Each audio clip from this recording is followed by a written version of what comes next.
At our Boise workshop, we heard experts discuss how increasing adoption rates of climate-smart practices is one of the most effective ways to reduce the effects of carbon emissions from the agriculture sector. Today, we will discuss how on-farm efforts like regenerative agricultural practice and enhancing soil health can play a role in decarbonizing food supply chains at large. To moderate this discussion, please welcome Elaine Blatt, Senior Policy and Program Analyst at the Oregon Department of Environmental Quality. You have a long title. I do. It means higher pay. Don't I wish? Thanks, everybody, for coming to this session this morning. I'm very excited to be here with my fellow panelists who represent a nice array of people acting in various places along the value chain in food. And what I'm going to do is allow them to introduce themselves and talk with you for a few minutes, 3 to 5 minutes, about the work they're doing, and then we'll go into some questions, and then we'll ultimately get to open Q&A with the rest of you. And I'm going to start with Nick because he represents production, and we'll just start with that end of the value chain and work our way down. Well, thank you. My name is Nick Sirovatka. I'm a regional soil health specialist with the USDA NRCS Soil Health Division. My coverage area is Wyoming, Montana, Idaho, and Oregon, so I have a fairly large amount of space that I get to go and work with producers and also agency folks as we talk about soil health and what healthy soils can actually contribute to a functioning ecosystem, not only from a production perspective, but also from a conservation perspective. Production agriculture at the field level is a dynamic system where land managers weigh their input opportunities to forecast the return on investment for the commodity that they're producing in production systems. Yields have often been prioritized, and that return on investment has been reached through improvements in technology and the ability to utilize easily obtained fertilizer and chemical solutions, which help producers with both quality and quantity. In October of 2012, the Natural Resources Conservation Service launched their soil health efforts with the Unlock the Secrets of the Soil campaign.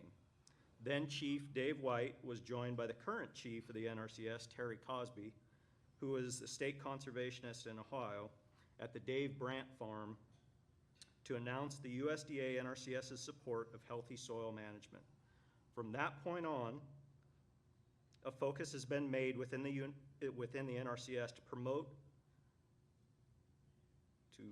to landowners and managers attention on how the soil is treated and what conservation effects can be employed to address the 4 main principles of soil health.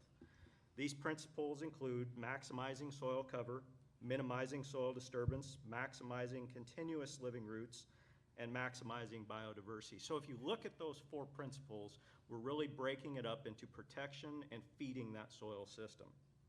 The maximizing biodiversity focus also includes what many people tend to call the 5th principle of soil health, which is incorporating livestock into that system. So we have diversity above ground as well as below ground. Across the country, we have a unique opportunity to build and focus back to the soil. And what amazing opportunities the healthy management of soil can provide. From its beginning in 1935, when Congress recognized that a wastage of soil and moisture resources on farm, grazing, and forest land is a menace to national welfare, NRCS, as a non-regulatory agency, has provided technical assistance and financial assistance to farmers, ranchers, and forest landowners to assist them with their conservation efforts. Utilizing Farm Bill programs like EQIP, the Environmental Quality Incentive Program, and CSP, Conservation Stewardship Program, the agency has a suite of conservation practices and enhancements that can continue to move the dial towards regenerative systems and managements that focus on healthy soils and improving biological ecosystems beneath our feet. Attention to healthy soil is no longer stimulated by the increase of input prices. Producers across the country are truly embracing healthy soil and what ecological benefits that can bring into their operations for long-term sustainability. This fiscal year, FY24, the Inflation Reduction Act funding is for agricultural producers and forest landowners nationwide who want to participate in conservation programs and adopt climate-smart practices.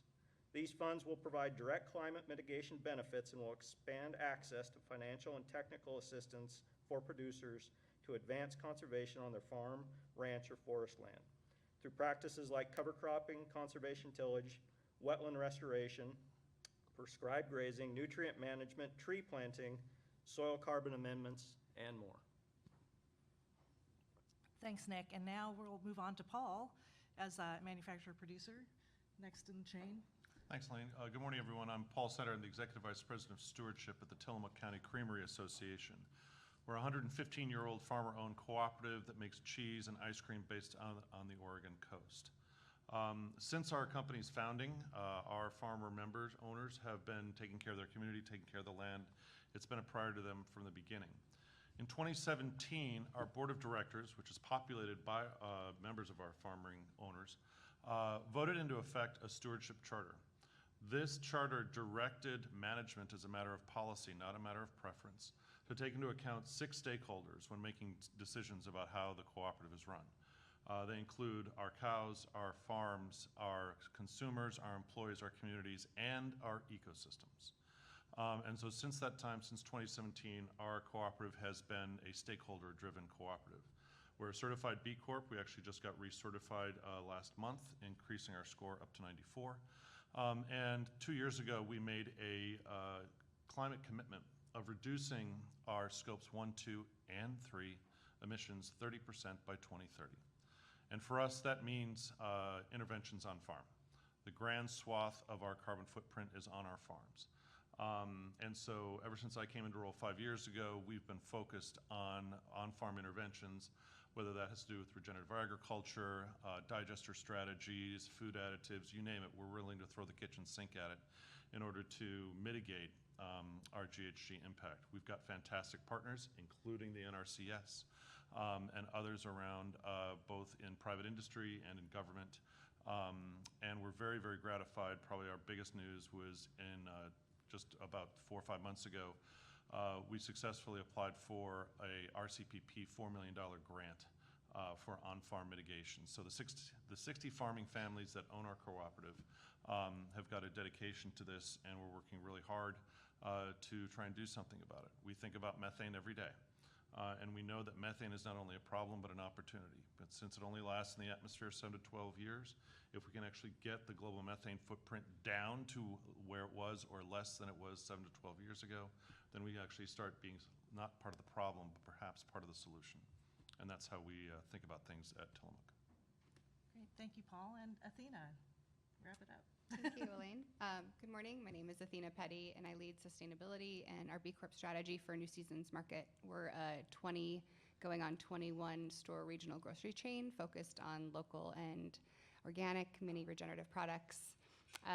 I've been with the company just under 8 years now, and we have been analyzing our own carbon footprint for the last 5 or so, with the understanding that within our operations we have really large opportunities when it comes to our refrigerant load, our gas load, both very expensive investments on the capital expenditure side of our business, where changing over to lower global warming potential gases are kind of one of the biggest ways that we can reduce our operational emissions, and electrifying our stores as much as possible.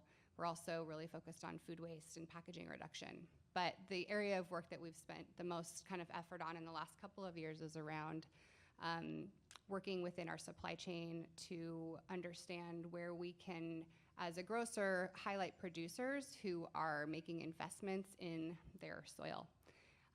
We're looking at producers kind of across our value chain, but we have sort of some hot spots, of course, where we see emissions that are the highest, and that is in our beef and dairy sectors. So we've spent the most time and effort working with large dairy producers, including Tillamook, and some of our beef producers to understand what practices they're using currently and where they can improve their practices around soil health. And we're really kind of see our role as a regional grocer as someone who can help highlight the really good work and practices that those producers are doing. We know that our customers are really, really interested in this work. There was a Nielsen report that came out last year that between the millennial age group, 60 to 70% of those millennials said that they will pay more money to purchase value-driven, mission-aligned products, especially when it comes to food. So we are really interested in highlighting our regenerative and organic producers, especially because we know that's what our customers want and need. And also, we see our role as being able to kind of come together in collaboration with other private businesses to help raise funds. And that's one of the things that we're doing with a focus this year, is to help raise funds to actually implement practices on farms and ranches. We know that that is the biggest barrier for a lot of these producers to do things like add cover cropping, put in hedgerows, add compost to the soil. And I think the last thing I'll say is that we're really excited about telling the story around nutrient density. That's some of the really kind of newer findings from some of this soil work that's coming out of these IRA-funded CIG grants. And that story is one that our customers care a lot about as well. So we're thrilled to tell that story too. Thanks, Athena. And I'll just take a couple minutes to talk a little bit about what we're doing at the Department of Environmental Quality. I sit in the Materials Management Program, and we are charged with reducing the impact of materials at all of its points in their life cycle. And so we place a very high priority on looking at food and food systems, primarily because, as many of you may know, food is a very high impact material. And Paul alluded to the impacts that are occurring in dairy production at Tillamook, and what we see is the largest impacts of food occur in the production phase, in the agricultural sector. As the Department of Environmental Quality, our authority really extends about up to the farm gate. We have limited capacity to act on farm production, but I'll talk a bit more about that in a moment. What we're really focused on is appropriate use of materials. And so I spend a good bulk of my time thinking about how to prevent food waste and working with businesses and consumers up and down the value chain to try to reduce food waste in the first place, so that when we put those production inputs into food production, that we don't actually waste them, and that we actually use them and perhaps mitigate the amount of additional food production that we have to engage in. It is sad but true that about a third of all of the food that is produced or imported into the U.S. for human consumption is wasted. So there's a significant amount of work that we could do there to reduce our impacts through the prevention of food waste. And I'll just quickly wrap up by saying that we will inevitably have food waste. So at the end of food's useful life, we're also very interested in promoting the notion of recovering it, recycling it to capture its useful components, and particularly interested, and this will be a source of discussion today, in composting so that we can return those nutrients to the soil, hopefully in agricultural production, and have the full circular benefit of food. So with that, let's go into our questions. And what I'd like to do is ask each of our panelists to comment on what they see as recent developments in their area of the food system and innovations that offer benefits over traditional methods. And I'm happy to let anyone jump in who wants to start. I'll start. Really, some of the neat things that are coming out of this focus on soil health is the attention that we're providing back into the natural systems and what those natural systems can provide to us. It's technology, air quote technology, that was well embraced prior to World War II, when we changed our cropping ability, when we had the ability to have manufactured nitrogen. That changed how food production and farm management was really addressed across the world, not just the United States. So as we think about what is taking place with the focus on soil health, we're going back to a more biological system. So we're taking out some of the tillage passes that producers, large-scale food producers are using. We're looking at how we manage our grazing. We're managing our grazing to optimize grass, which in turn optimizes the soil by creating soil-stable aggregates, which helps carbon sequestration. We have a list of practices that NRCS is promoting that aren't new practices, but we also do have new practices. We have different ways that we're looking at what's going on in the soil. In the last 3 years, we've started with soil health testing of soil.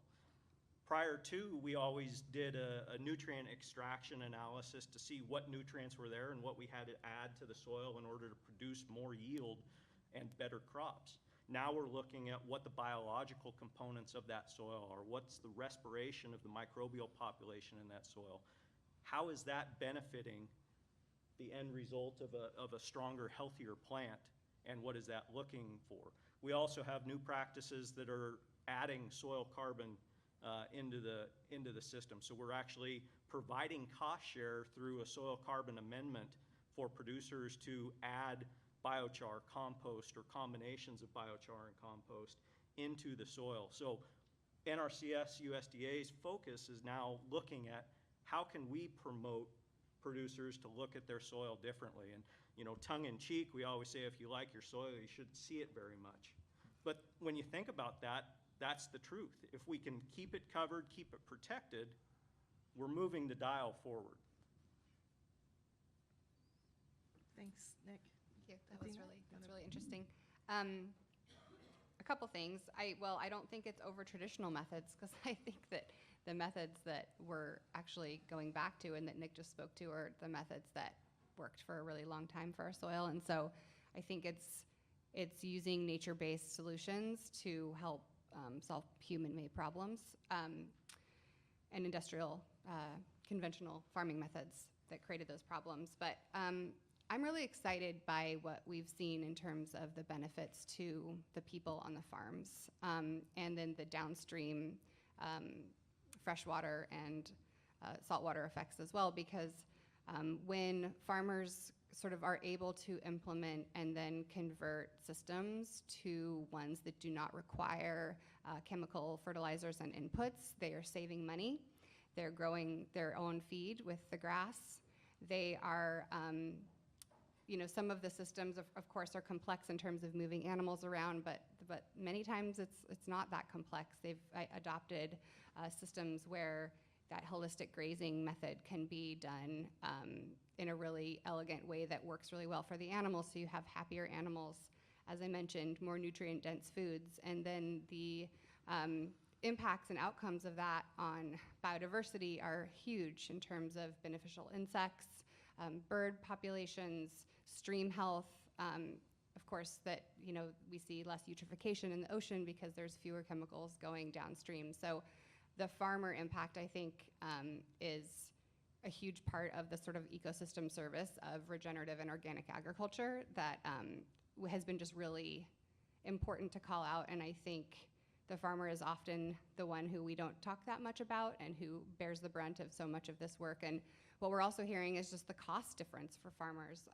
When you don't have to spend tens of thousands of dollars a year on inputs, you can suddenly invest back into your animals and into your farm infrastructure. So I think that's really exciting. I think that the collaboration that we're seeing amongst farmers and the USDA funds and brands themselves who have said, we recognize that we are part of the food system and the food system is broken, and how can we come together via funding and support to get back to the farm and help them get what they need to be productive in a really sustainable way.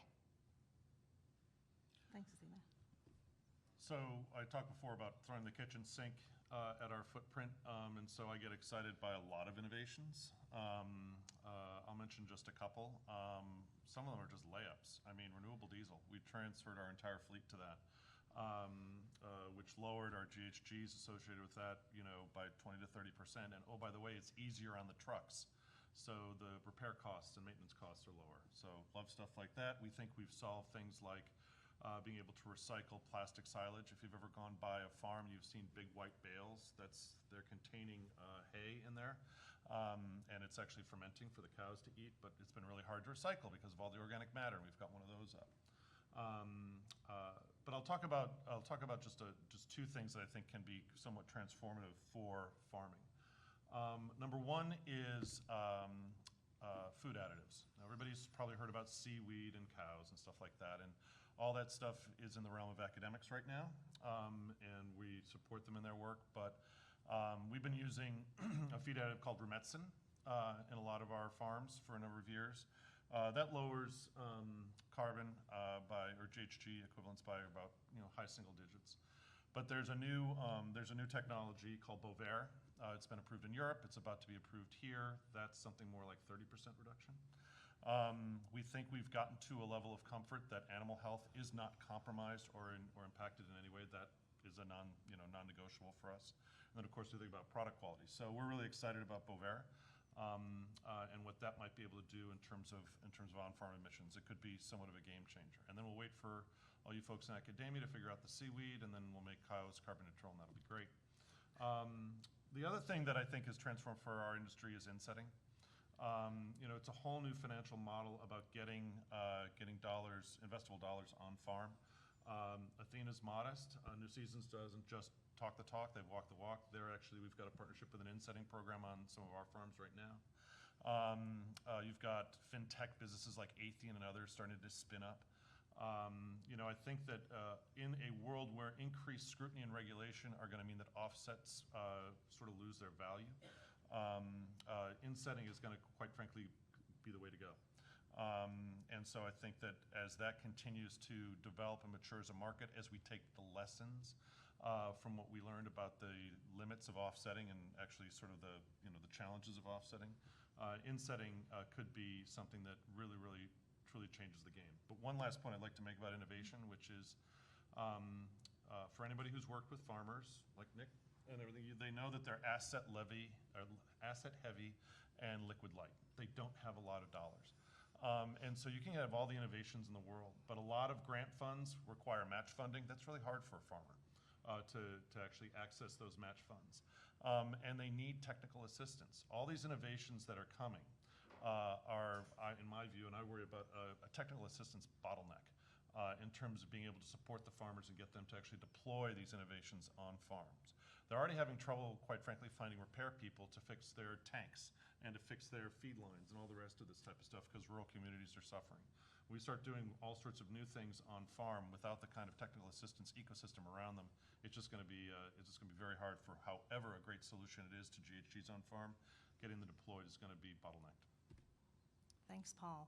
I'm going to pivot this conversation a little bit and speak a bit more about food waste prevention because one of the things that I'm most excited about where we sit at the Department of Environmental Quality is an approach that we have put into place over the last several years that's really a public-private partnership that engages businesses in a pre-competitive environment to work together to identify their challenges in preventing food waste and develop their own solutions that we can help support and facilitate. And that program is the Pacific Coast Food Waste Commitment that I'm pleased to say both Tillamook and New Seasons participate in.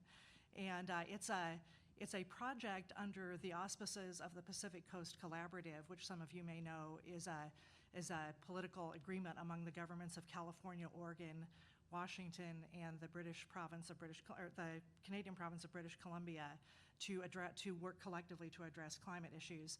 And the work that we've been able to do under the PCFWC with our partners like Tillamook and New Seasons includes some really exciting pilot projects to help reduce waste in production lines. We had a great project at Bob's Red Mill, another brand you may all be familiar with from this area, that reduced production waste for them. But what I'm really excited about going forward is our move to something we're calling whole chain interventions, where we're literally looking across the value chain of a product and trying to find the places where we can intervene at specific points to reduce food waste along the supply chain.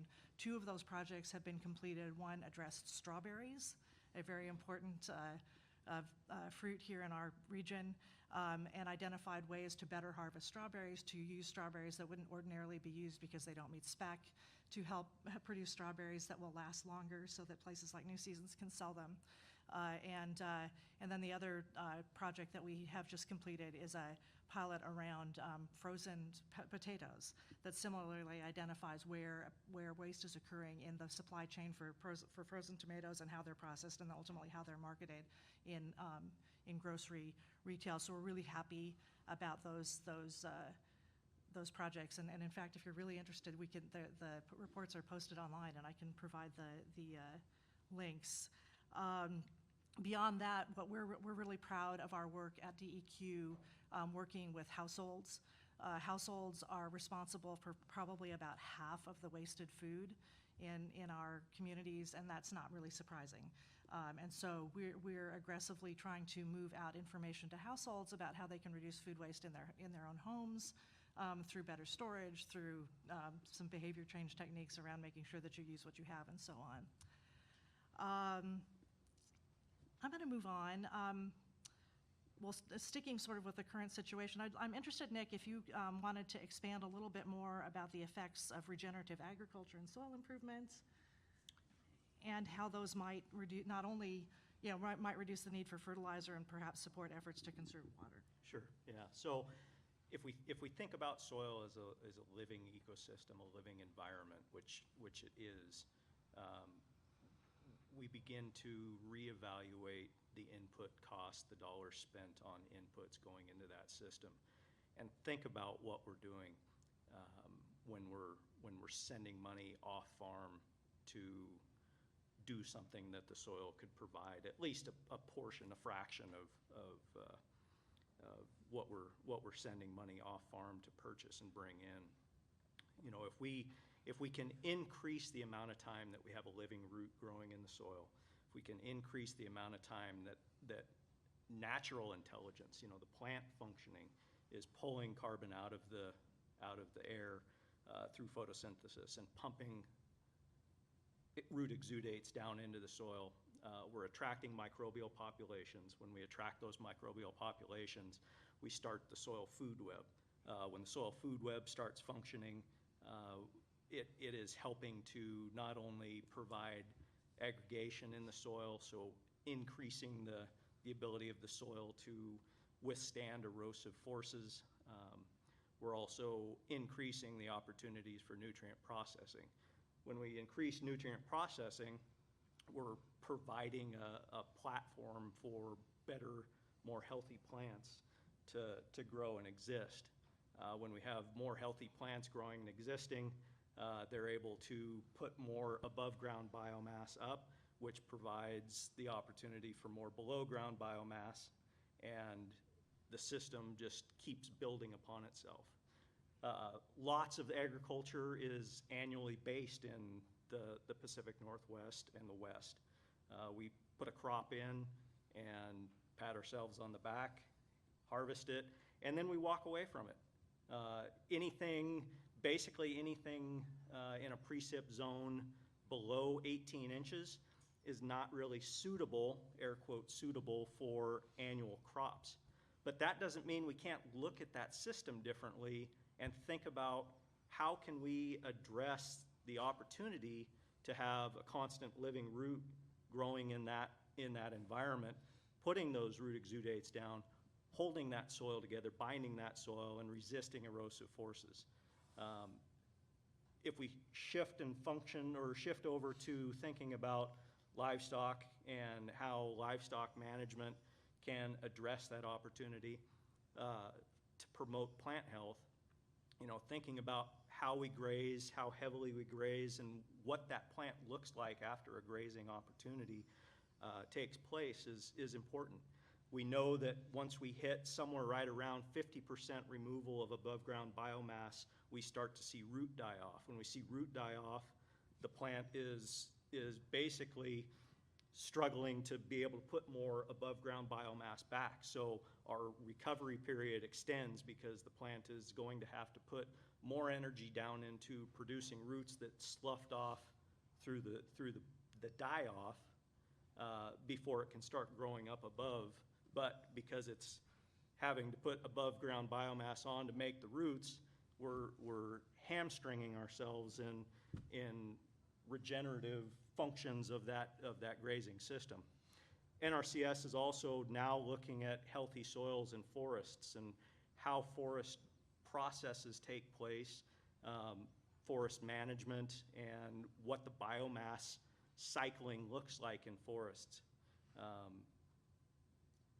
We also have a lot of grazed forest opportunities in the west that we don't see so much in the eastern part of the United States. And some of that opportunity for how we manage those forests, how we manage those grazed forests is coming online and coming under scrutiny, I guess, for opportunities for soil health and forest systems.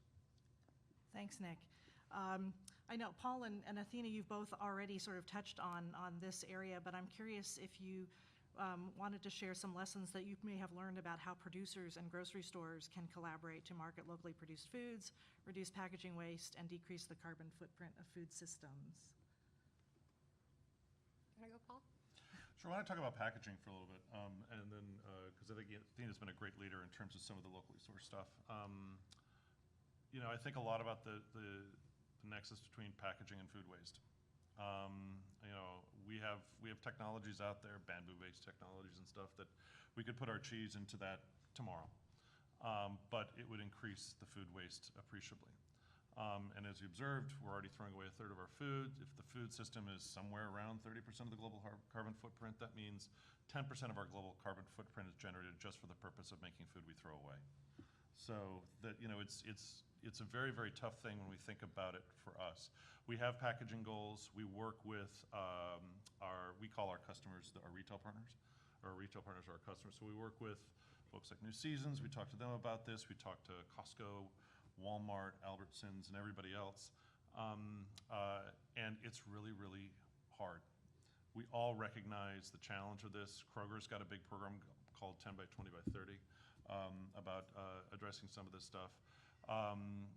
It's going to just be a really tough slog. We have to find a way, in a holistic way, and to avoid the unintended consequences that sometimes pop up in our work, of finding a way to address packaging, which is such a huge problem, without contributing to increased food waste. Because then the net of that means we could possibly be in a worse situation than we were before. And so that's an element of collaboration with a lot of our customers. And I will say, I guess one other thing is just, you know, within the B Corp community, you know, when we got our B Corp certification, the people that were most excited about it were some of our customers, Kroger and Costco and others. It's really hard for them to get B Corp status. Not impossible, but hard. But the fact is that they recognize the pressures that they're facing in the aisle about having people being able to make an informed choice from two different foodstuffs, one of which is somehow made in a way that the customer can be proud of, and one of which they don't know, or maybe not. And so we're actually about to embark on a program with a very large retailer about actually testing about what that looks like to actually put that B Corp logo out there in the aisle and give it much more highlight than just on our package. To the point about some of the Nielsen research, customers want to make certain informed choices. How do we give them the ability to be informed without making them go to our website and read a whole thing? So that's some of the things that we're working on in terms of partnership with our retail partners. Yeah, I should say that New Seasons was the first ever B Corp certified grocery store. My comms director would be mad if I didn't say that. And we're actually in the midst of our recertification right now, and it is a really rigorous and difficult standard to uphold, and one that we take very seriously. I think this question's there are several parts to it, but we're a small player. We, as I mentioned, have 20, just going on 21 stores regionally, and where we found the most success is when we have leveraged sort of public and private collaborations to try to change something. So we have made a number of packaging changes. We did that because we had really great connections at the DEQ, and they helped us understand, without having like a super technological LCA tool, how we could build a packaging hierarchy to help make better decisions that first look at food preservation as the kind of number one, and from there, you know, optimizing the void space, reducing the amount of overall packaging, increasing post-consumer recycled content, and then looking at recyclability. So those are some of the things that like we've really we've said we don't have all these numerous resources internally. How can we lean on others in our region? And I think the B Corp community does offer a really nice way for us to find those partners. Another example, sort of in terms of how we're able to make these incremental improvements over time, is when we partner with funding, like for instance, we received a Metro grant in collaboration with a reusable packaging infrastructure company last year, where we were able to test a reuse packaging system with small local producers. So small local producers are experiencing really increased packaging costs. We know that that's a really big burden for those small makers. Many of them are women-owned. We're trying to support BIPOC and women-owned underserved communities within the local food system. And so we were able to test a pilot to sort of take back glass jars, which we then were putting back into a reuse system and then sending back to those producers to reuse again. It wasn't necessarily a successful pilot in that we will move forward, but we learned so much about what is required from a food safety perspective, from a transportation perspective. What are the costs? How do you build parity in terms of packaging costs for new versus reused glass jars? What does the climate impact of that look like when you look at glass and the real pollution aspect of recycling glass in our community? So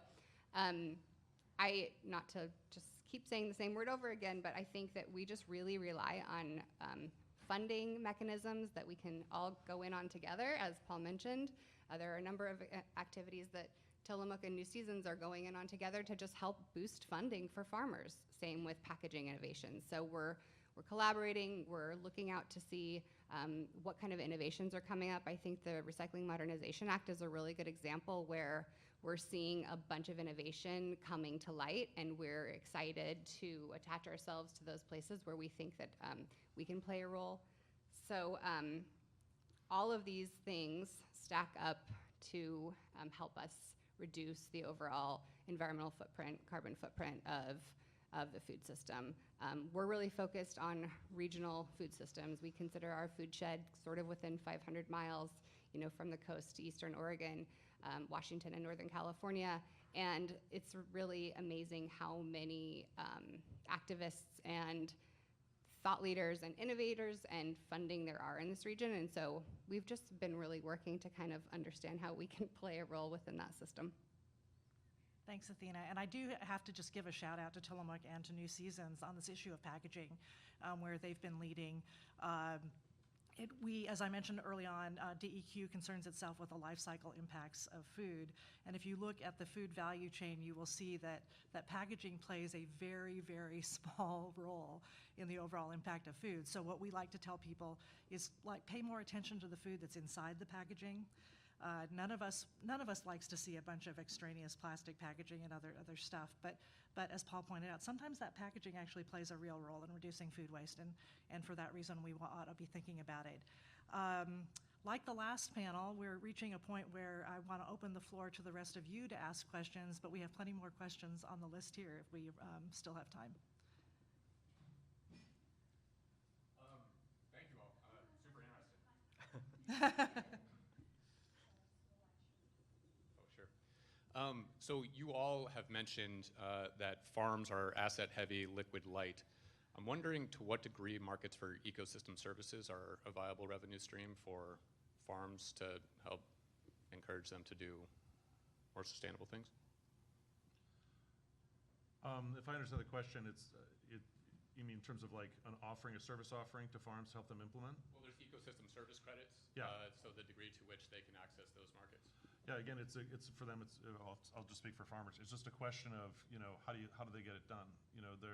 Our dairy farmers are milking cows 24 hours a day. So who's going to help them actually write the application request or get the grant or that type of a thing? We've tried to do some things in Tillamook where we actually at times have contracted with grant writers or with other types of service offerings in order to try to help them access that. But fundamentally, that's some arms and legs. But the thinking's got to be done by the farmer. And they're just really, it's a very, very tough, hard life. And so it's about bandwidth as well as liquidity to a certain extent. When are they going to get the time in the midst of a really, really busy day of a business that goes 24/7 to stop and go, okay, how do I access this? We do our best to make it plug and play for them as they're cooperative and I work for them. But even then, it's just really hard. I think having the abilities for farmers to understand what resources are out there and available to them is also a big thing. And something that I know Tillamook works with the producers, with their partners, so that awareness is raised. Paul had a comment about dollars needing to be put into the system in order for adoption, but knowledge also needs to be widespread and spread across the production system. We laugh and talk about farmer fixing things. They see a need, they fill a niche in their operation in order to accomplish a goal. But a lot of times, that goal that they're accomplishing, that project that they're working on, is something that could be spread across multiple producers, but because they don't have that network, that ability, that time to have that interaction, a lot of this innovation that happens on farm doesn't go any farther than across the road or maybe the coffee shop. It just doesn't go. The NRCS has the CIG, or Conservation Innovative Grant program, and it's both a national and a state level opportunity. And individual entities, extension, conservation districts, they all put applications in and try to get this proven technology out so that it can be used and seen by producers so that they can adopt it and get it working, get it functioning on their operation. And actually, you made me think of one other thing, which is them seeing it. I mean, when you're a farmer, a lot of stuff happens to you. The weather, Yeah. right? Farmers are largely price takers, right? Certain prices are commoditized, set by the federal government. That tends to ingrain in them a little bit of a conservative approach. Not an orientation against innovation, but they're just conservative. And so one of the biggest ways to get them to overcome sometimes their barriers to adoption is let them see somebody else do it. It lowers their sense of risk. Because Nick can come and work with our natural resources manager, Casey, and say, this is an intervention that'll really work. Probably one of Casey's first questions to you is, who's done it? Because then that's what he can tell a farmer, and then they go, well, they don't want to be first, right? Yeah, I had written down technical assistance and opportunities for farmers to share experiences with each other. So I think exactly the same stuff. It's even if the funding is there, understanding the benefits to the cost to their overall system, and then understanding how it works with others in their context. The West is really interesting because it's really different depending on where you are and how much precipitation you get and what soil types there are. And so there's also like this need for really localized conversations around practices because they're so different depending on where you deploy them. My question is around a little bit more on the monitoring and then the durability of, say, regenerative agricultural practices, where it's really looking like it is a lot of work. It's a bit expensive, pretty time consuming to really be able to quantify the amount of carbon that you're able to store into the soils, and then to be able to sell into a new market. And then even beyond that, if we're looking at decarbonization really long term, that you can start to lose that storage if you start to give up some of those practices, say, 100 years down the road. And so I was just interested in all of your thoughts on how you're looking at these aspects long term. Oh, that's you. So, obviously, long-term carbon storage is really where we're trying to focus our efforts right now. When we think about carbon pools in the soil, there's a fast carbon pool, and then there's a slow carbon pool, and then there's a stable pool.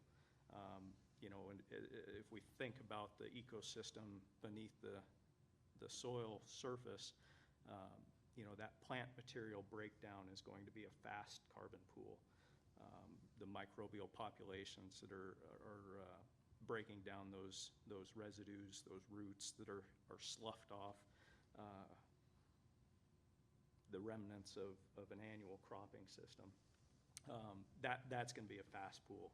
And then as that material is broken down, decomposed, we have that slower pool, and that slower pool is also made up of microbial populations that are actually processing or making that work happen beneath the soil. And then as that breaks down, then we have a more stable pool. The goal is to get back to a stable pool. If we were standing outside, I'd have a truck full and a table full of soil, and we could look at, you know, similar soils with different colors. What does that mean? What does that different color in that soil mean? Well, the different colors of a same soil really will give you a visual representation of what total soil carbon exists in that soil pool. And through our conventional practices, or historical conventional practices of agriculture in the Pacific Northwest, we have decreased that stable pool component in the soil.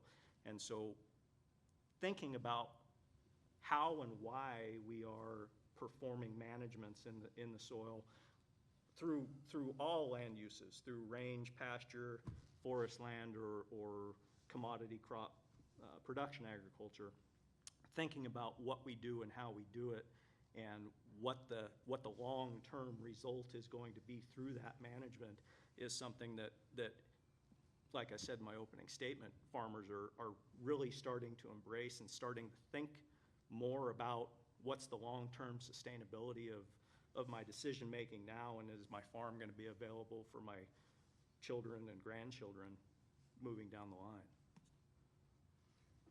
I just want to say, I think that's one of the exciting things about the IRA funding and all of these, the huge amount of funding out there right now to look at this question, I think is going to be really informative in the next decade plus, because I think, you know, we don't know very much about the answer to that question, but there are so many different contexts being studied at the moment. I think it'll be really interesting to see where they all land.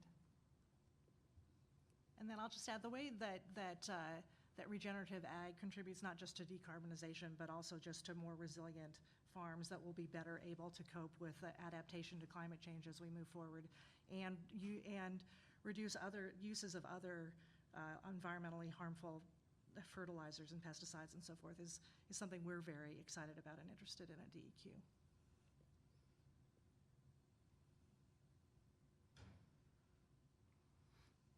Thank you. Can I ask a question about the dairy farms? It's really laudable to see a 2030 emission reduction target, and the near-term ones, not just the ones by 2050. I'm interested to know, what are you finding are the best bang-for-buck strategies in terms of emission reduction per cost? You mentioned a few of the approaches. And how's that information being spread amongst the other farms in the network? And just a second question on the feed additives. Correct me if I'm wrong, but I think these have only been shown to work in the short term. So those reductions, how are you accounting for that across the life cycle of the animal? So I'm not aware of that second point, but now I know a question I'm going to ask my team when I get back to the office. So I can't really respond to that. I've not heard that. Feed additives are the best bang for your buck, without a doubt, in terms of intervention. Highly cost effective. Again, we've gotten to a level of comfort both for Rumensin and with Bovaer that it doesn't impact animal health, and so that really that's the layup. That's the easy low-hanging fruit. There are others that I would say are sort of like the next level on the dairy farm.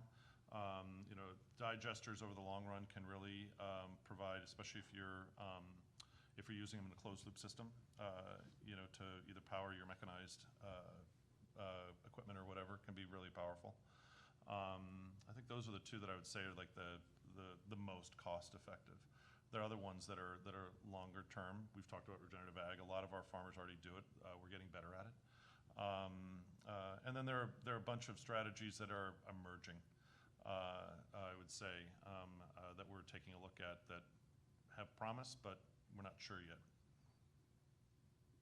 But thanks for that second part. I'll ask the question. I'll follow up with you after. I think I did say, correct me if I'm wrong, so I need to make sure I'm right myself. But as I understand it, the microbiome of the cow is quite, to use a borrowed phrase, shifty, and it adapts to the feed additives and I think can reduce effectiveness. But I'm not an expert, so. Neither am I, but luckily we've got a cow vet on staff, and so I'm going to ask Dr. Lott what she says. Thank you.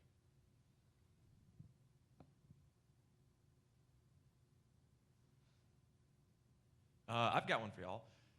So at our last winter meeting in Jackson Hole, we had a very interesting panel, also on innovation in agriculture. We looked at a lot of vertical farming and indoor farming, climate-controlled agriculture. Have any of y'all had experience with that? And is there potential for that in our food systems to improve decarbonization? From my perspective, absolutely 100%. NRCS in the last 3 years has really shifted focus to urban agriculture and what that footprint actually looks like in production systems. Athena may have a comment on that as well, but thinking about how urban agriculture can fit in, how we can manage resources where historically the USDA has not spent a lot of attention and money in those environments is exciting, I think, for a lot of producers and a lot of production systems, non-traditional production systems. So, as we think about moving forward, what that looks like, what that footprint looks like, we're shifting not only our financial assistance to focus and look at providing assistance and opportunities, but also we're looking at technical assistance. I have a colleague within the Soil Health Division that his focus is urban agriculture and small farm systems. And Dr. Josh Beniston out of California is traveling across the country working in urban settings to try to endorse and build up the opportunities that exist in those systems and settings. I may have misheard you, Zach. I thought you said like vertical in greenhouse style. Is that what you're talking about? Okay. Do you want to respond to that, or is that what I think? No, go ahead. Okay. Well, I don't really have a position Sorry, on Zach. this, like necessarily. I think what we've been trying to focus on is nature-based solutions, and what we're talking about today is soil health. And I think from where we kind of sit and where our focus is, like those don't necessarily like super seamlessly mesh with the idea of a vertical, system for farming. That's not to say that it doesn't, fit a need in some sectors, I'm sure, but that's just not sort of, we're really looking at solutions that increase like multitudes of layers of the food system. And I don't know that I don't know that I've seen a lot of examples where that's the case for that kind of a farming system. I'm not aware of anybody in the dairy industry that's saying about a vertical dairy farm. I wouldn't want to be the cow on the first floor.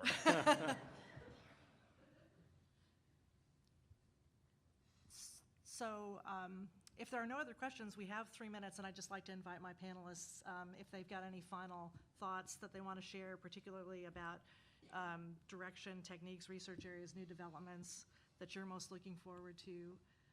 Otherwise, we'll wrap this up. I guess I would just say funding and assistance for organic and regenerative agriculture is really important everywhere, and in the West acutely. I think that we're, as Nick mentioned, there's a huge interest from farmers and ranchers to explore these opportunities, and there are good reasons why it's hard for those shifts to happen. So we're talking about incremental funding opportunities for one practice at a time, like add add compost, add a hedgerow, do some cover cropping this year, plant a perennial. It's a journey, this work. It's hard for these farmers to change systems that they've been doing for a long time. And so I think that we need to think of ourselves as each part of an integral and important food system and ways that we can help move the needle, rather than sort of thinking about a black and white sort of, you're either certified organic or you're doing it the conventional, wrong way. I don't think that that's a clear or helpful way to think about moving our food system. And so I guess if we're talking to people who are helping set policy, that's the kind of thing that we need. We need opportunities for folks to make the next right decision on the next acre. I think the opportunities that IRA funding is going to provide for producers is going to be huge over the next few years. Not only are we pumping more money into innovation, into adoption of conservation system, into adoption of regenerative agriculture systems, we're also, with that funding, we also have the ability to add the technical assistance folks back into the system and try to reduce that bottleneck that Paul spoke about earlier.